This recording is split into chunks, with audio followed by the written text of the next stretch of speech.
श्री महाप्रज्ञ गुरवे नमः। जिसके सांसों में रहता है शाश्वत शांति का स्पंदन, उस महाप्रज्ञ को वंदन, उस महाप्रज्ञ को वंदन। सत्य अहिंसा अनेकांत को अर्पित जिसका तन मन, उस महाप्रज्ञ को वंदन, उस महाप्रज्ञ को वंदन। जिसके सांसों में रहता है शाश्वत शांति का स्पंदन, उस महाप्रज्ञ को वंदन, उस महाप्रज्ञ को वंदन।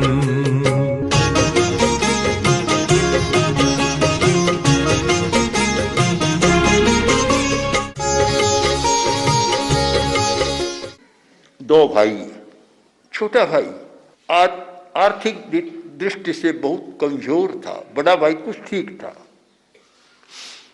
बड़ा भाई सहयोग नहीं कर रहा था और धन का मामला ही ऐसा है कि वहाँ भाई भाई रहते ही नहीं है। जो भाई नहीं होता वह तो भाई बन जाता है, भाई होता है वह भाई रहता नहीं है। धन का बड़ा विचित्र खेल है, तो बड़ा दुखी रहता था। एक दिन वह जा रहा था, रास्ते में कोई एक आदमी मिला, बूढ़ा आदमी, और पास में लकड़ियों का गट्ठर। उसने देखा और उस बूढ़े ने पूछा कि भाई तुम दुखी क्यों हो? कि क्या करूं, खाने को रोटी नहीं है। दुखी तो होना ही है, और ये आप जानते हैं जब खाने को रोटी नहीं होती अभाव होता है, कितने दुखी होते हैं।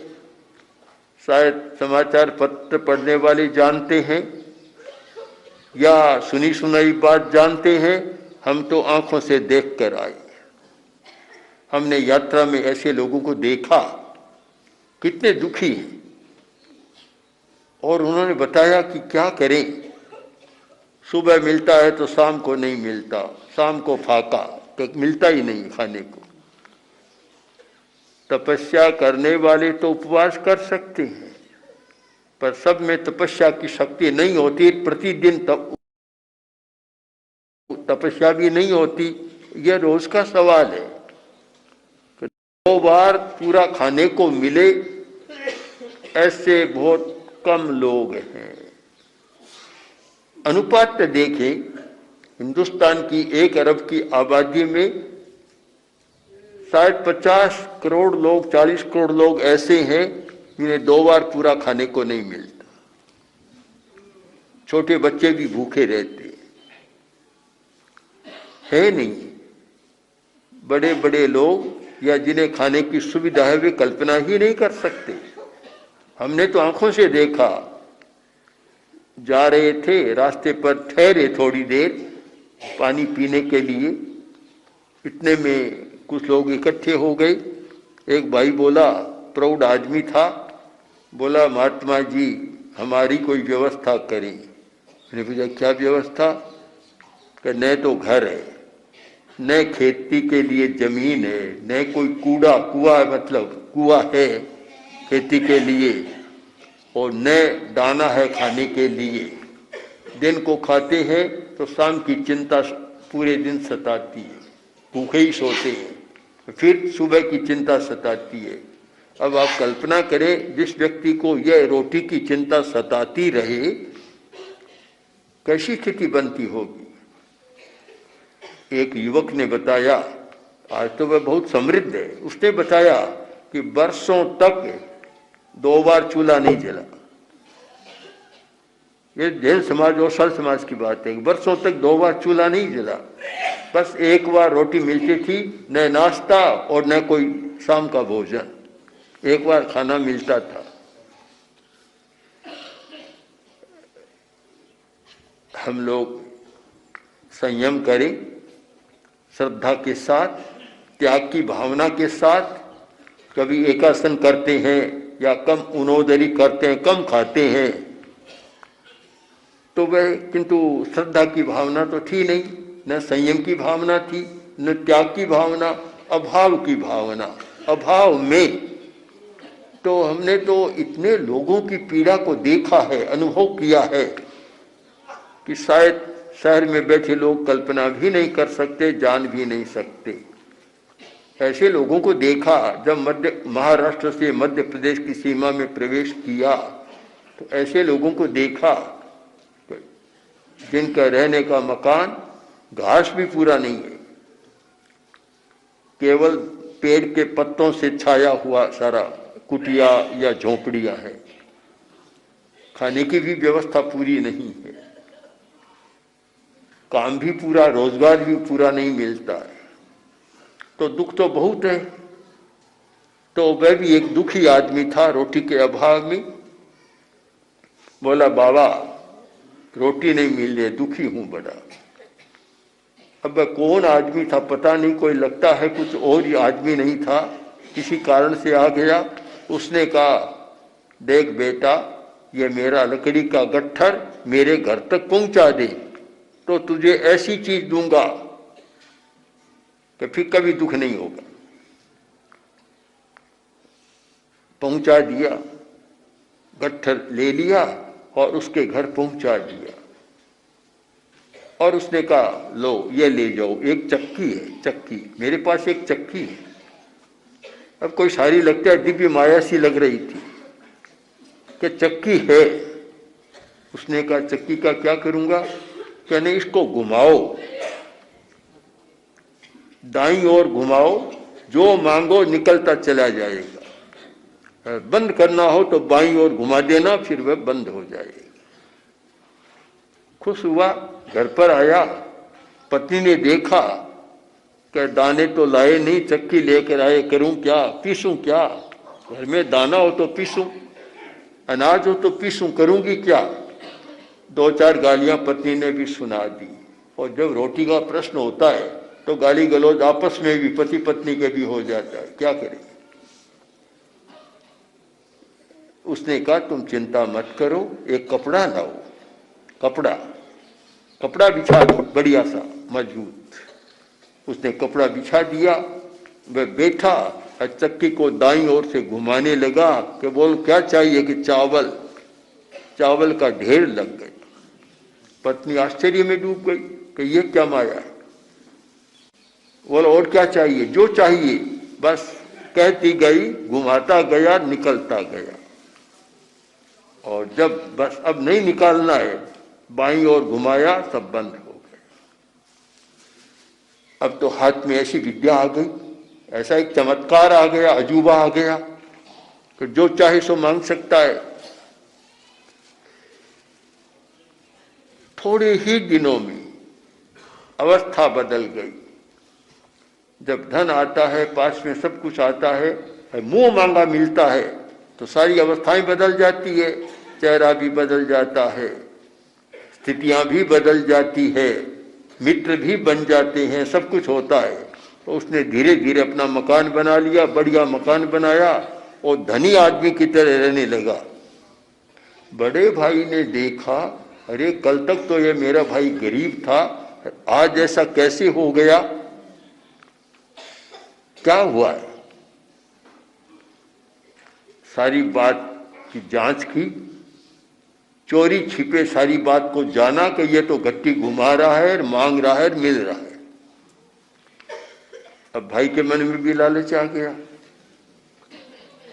रात का समय, सब सोए हुए थे, चोर की तरह घुसा और गट्टी को लेकर चंपट हो गया, चला गया। अब सोचा यहां रहना तो अच्छा नहीं है, परदेश चला जाऊं और वहां सब कुछ इससे करूंगा, यहां तो पकड़ा जाऊंगा।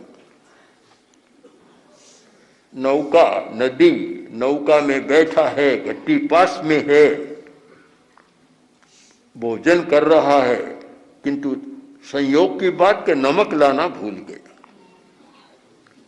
अब सोचा कि नमक के बिना भोजन, और भारतीय लोग नमक ज्यादा खाते हैं, विदेशी लोगों को तो नमक का खाना अच्छा नहीं लगता, और यहाँ के लोग नमक बहुत खाते हैं, कुछ प्रदेशों के लोग तो बहुत ज्यादा नमक खाते हैं। तो नमक सोचा चिंता की क्या बात है, घटी मेरे पास है। पहला प्रयोग हो रहा है नाणस सब्बस्त पगासणाए। पहला प्रयोग, कट्टी को घुमाना शुरू किया दाईं ओर से और नमक आना शुरू हुआ। नमक आता ही चला गया, नमक का ढेर लग गया। अब क्या नहीं नहीं नहीं नहीं कहने से कुछ नहीं होता, अब नहीं नहीं चाहिए नहीं चाहिए नहीं चाहिए, कुछ नहीं होता। आदि बात को जानता था, भाई को घट्टी घुमा दाईं और घट्टी घुमाते देखा था, मांगता था, मिल जाता था। पर आदि बात को जानता, हमेशा आदि बात का ज्ञान बड़ा खतरनाक होता है, अधूरा ज्ञान खतरनाक होता है। दाईं ओर घुमाना जानता था, बाईं ओर घुमाना नहीं जानता, बंद करना नहीं जानता। तो इतना नमक का ढेर लगा कि नौका डूबी, घट्टी डूबी, खुद भी डूब गया। ये अधूरे ज्ञान का परिणाम। जब तक इसीलिए कहा नाणस्त सब्बस्त पगाशनाए, पूर्ण ज्ञान होना चाहिए। जब तक पूर्ण ज्ञान नहीं होता तब तक एकांत सुख नहीं मिल सकता। अधूरा ज्ञान हमेशा खतरनाक होता है, खतरा पैदा करता है। हम देखते हैं कि जिनको ज्ञान थोड़ा है वे बहुत खतरा पैदा कर देते। इसीलिए कहा गया था कि अल्प विद्या भयंकरी, थोड़ी विद्या बड़ी भयंकर होती है। या तो पूरा जानो या बस मत जानो, ठीक बात है। अधूरा ज्ञान बड़ा कष्ट देता है। इसलिए हम ज्ञान की समग्रता पर विचार करें। सर्वज्ञान नाणस सब्बस्त, सर्वज्ञान का प्रकाश, अधूरे ज्ञान का प्रकाश नहीं। जहाँ ज्ञान का प्रकाश और एकदम अंधकार मिट जाए, कहीं अंधकार न रहे, किसी कोने में अंधकार छिपा हुआ भी न रहे, सब बातों की जानकारी हो जाए। आज जो लोग कहते हैं कि अनैतिकता बहुत है, भ्रष्टाचार बहुत है, अपराध बहुत है, आतंक और उपद्रव बहुत है, ये सारा क्यों है?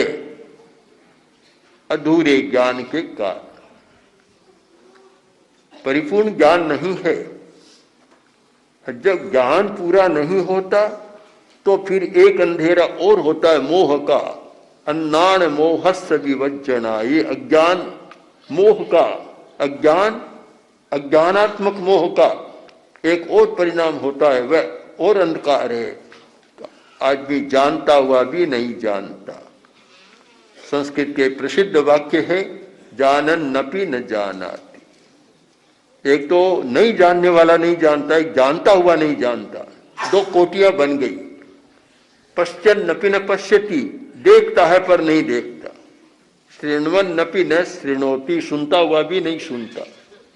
ये स्थिति बनती मोह के कारण। मोह का भी घना अंधकार है। जब पूर्ण ज्ञान का प्रकाश तो फिर पूर्ण मोह का विलय। जब तक मोह का अंधकार है सच्चाई को आदमी पकड़ नहीं सकता, विपर्य हो जाता है। विपर्य, आज विपर्य हो रहा है कि सब लोग शांति चाहते हैं पर अशांति बढ़ रही है।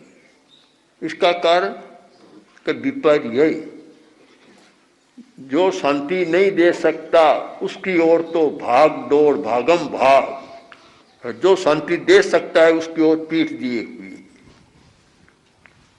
पदार्थ की तरफ मुंह हो गया। पदार्थ कभी शांति नहीं दे सकता। पदार्थ आवश्यकता को पूरा कर सकता है पर शांति नहीं दे सकता। किंतु उसे शांति का साधन मान लिया और शांति वहां है नहीं।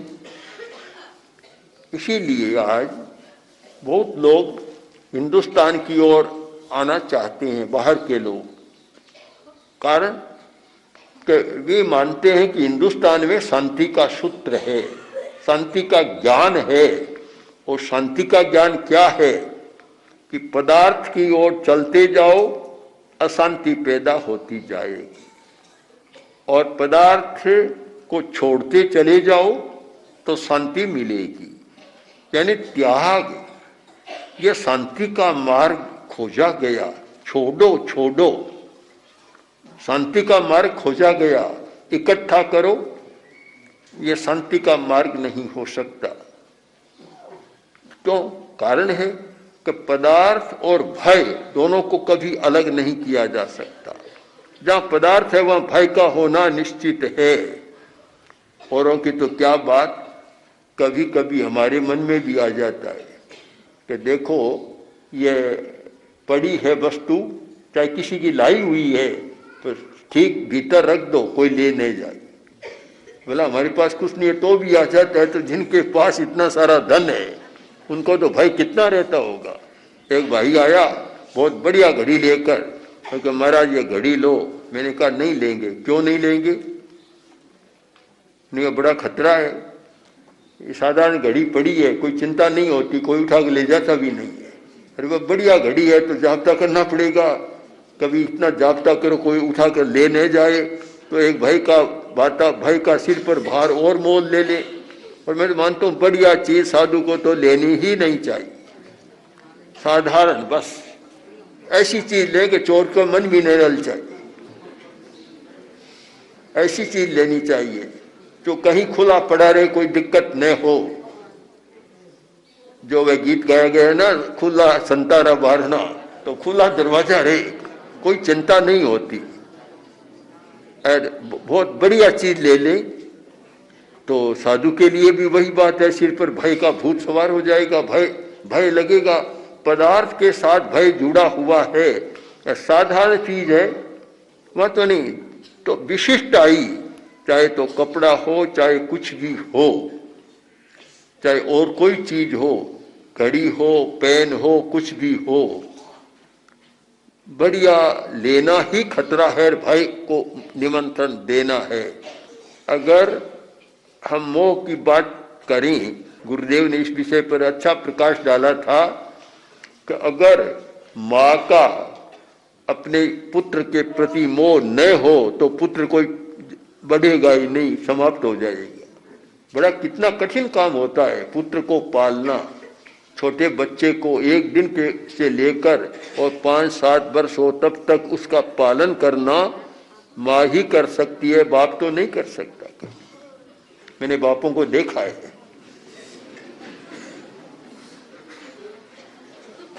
मेरे सामने एक भाई खड़ा हुआ, पत्नी का दुर्घटना में देहावसान हो गया था, कहीं बाहर से आया था, तो एक बच्चा तो गोद में था और एक ऐसी अंगुली पकड़ी हुए था। मैंने देखा बड़ी डरावनी मुद्रा, भयावनी मुद्रा या दुखी मुद्रा, कुछ भी कहें। मैंने कहा बोलो क्या बात है, कैसे हो गए ऐसे? बोला महाराज क्या करूं, पत्नी का देहावसान दुर्घटना में हो गया, अब ये 2 बच्चे मैं करूं क्या इनका, मैं इनको पालूं या दुकान को देखूं? तो पिता नहीं कर सकते, मां कर सकती है। तो ममत्व है, मोह तो है ही, पर संसार में मोह को बिल्कुल छोड़ा नहीं जा सकता, राग को छोड़ा नहीं जा सकता। किंतु अगर हम सुखी होने की बात सोचें तो उनका सीमाकरण करना जरूरी है। सीमाकरण करें, उसको अप्रशस्त है उसको प्रशस्त बनाने का पहले प्रयत्न करें। अपना एक नियम है कि प्रवृत्ति, अशुभ प्रवृत्ति, शुभ प्रवृत्ति और निवृत्ति, आखिर तो निवृत्ति में जाना है। एकदम आदमी निवृत्ति में जा नहीं सकता, तो फिर क्या करें? अशुभ प्रवृत्ति से हटकर शुभ प्रवृत्ति में आए। ये ध्यान दे कि मेरा अधिक समय शुभ प्रवृत्ति में बीते, तो अशुभ से शुभ की ओर आना, निवृत्ति बहुत बाद की बात है। हमारे ध्यान में भी ये ऐसा होता है कि सविकल्प ध्यान और निर्विकल्प ध्यान, सविचार और निर्विचार ध्यान, सविकल्प ध्यान। वास्तव में तो ध्यान, महत्वपूर्ण ध्यान वह जो निर्विकल्प, जहां कोई विकल्प नहीं, कोई विचार नहीं, वह ध्यान सबसे ज्यादा महत्वपूर्ण होता है। पर एकदम वैसी स्थिति आती नहीं है तब फिर क्या करें कि कभी मंत्र का जब शुरू करते हैं, कभी और इष्ट को ध्यान करते हैं। क्यों करते हैं कि कम से कम विकल्प, अशुभ विकल्प से शुभ विकल्प में आ जाए। हमारा जो विकल्प है, विचार है, वह अशुभ न रहे, हम अशुभ से शुभ की ओर आ जाएं, तो अशुभ विचार, उससे शुभ विचार और फिर निर्विचार, असत विकल्प, सत विकल्प और निर्विकल्प। हमें जाना तो निर्विकल्प अवस्था में है, हमें जाना है निर्विचार ध्यान की अवस्था में, एक साथ जा नहीं सकते। हमें जाना है योग निरोध में, पर एक साथ योग का निरोध कर नहीं सकते। तो फिर क्रम अपनाना चाहिए कि अशुभ योग से शुभ योग और शुभ योग से फिर निरोध। तो यह एक स्वाभाविक प्रक्रिया है, हमें इस ओर विकास करना चाहिए। तो ठीक कहा कि रागस्य दोषस्य संख्येनम, राग और दोष का सम्यक क्षय करो। एक साथ तो क्षय नहीं हो सकता, पर धीरे धीरे अभ्यास करो कि राग न आए। एक तो है कि हम किसी को देखे नहीं, ये संभव नहीं, सुने नहीं, ये संभव नहीं। आचार चूला में जो जैन आगम का महत्वपूर्ण सूत्र है, आचार चूला, आचार्य की चूली का, उसमें एक बहुत सुंदर बात कही कि न सक्का न रो डठुम रूम, यह शक्य नेकम रूप को न देखे, यह शक्य नेकम शब्द को न सुने, यह शक्य नहीं है कि हम गंध न लें, यह भी शक्य नहीं है कि हम कुछ स्वाद न लें, यह भी शक्य नहीं कि हम स्पर्श न करें। यह शक्य नहीं है, संभव नहीं है, शक्यता नहीं है। तो फिर क्या करें कि जो भी सामने शब्द रूप रस गंध स्पर्श आए उस पर राग द्वेष न करें। यह साधना करें कि राग न आए, और वह भी क्रमिक। एक साथ तो राग होता है, धीरे धीरे उसका भी शोधीकरण करते, परिष्कार करते चले जाएं। तो एक दिन ऐसी भूमिका आ सकती है कि पदार्थ है, उपभोग हो रहा है, पर उसके प्रति राग द्वेष नहीं हो रहा है। इस भूमिका तक पहुंच सकते हैं, किंतु बहुत साधना के बाद, बिना साधना के ऐसा संभव नहीं है।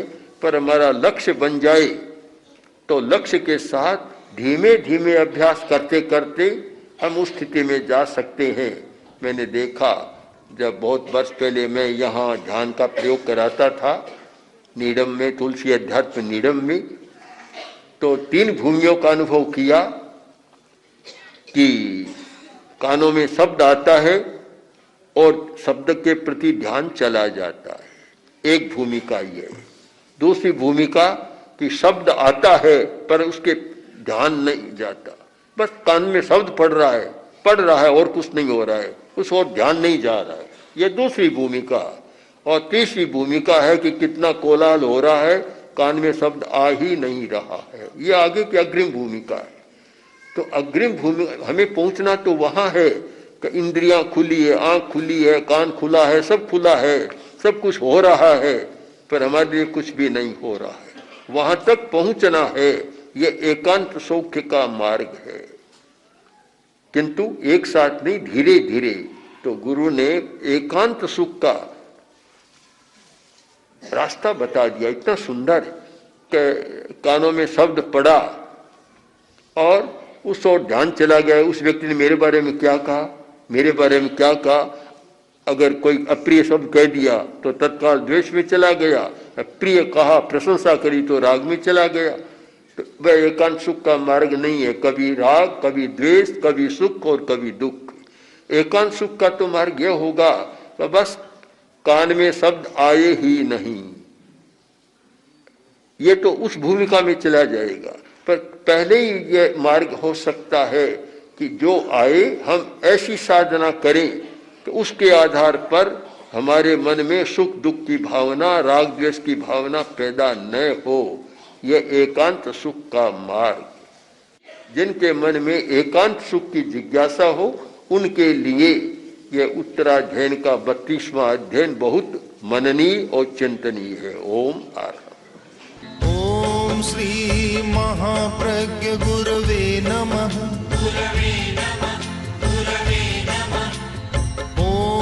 श्री महाप्रज्ञ गुरवे नमः।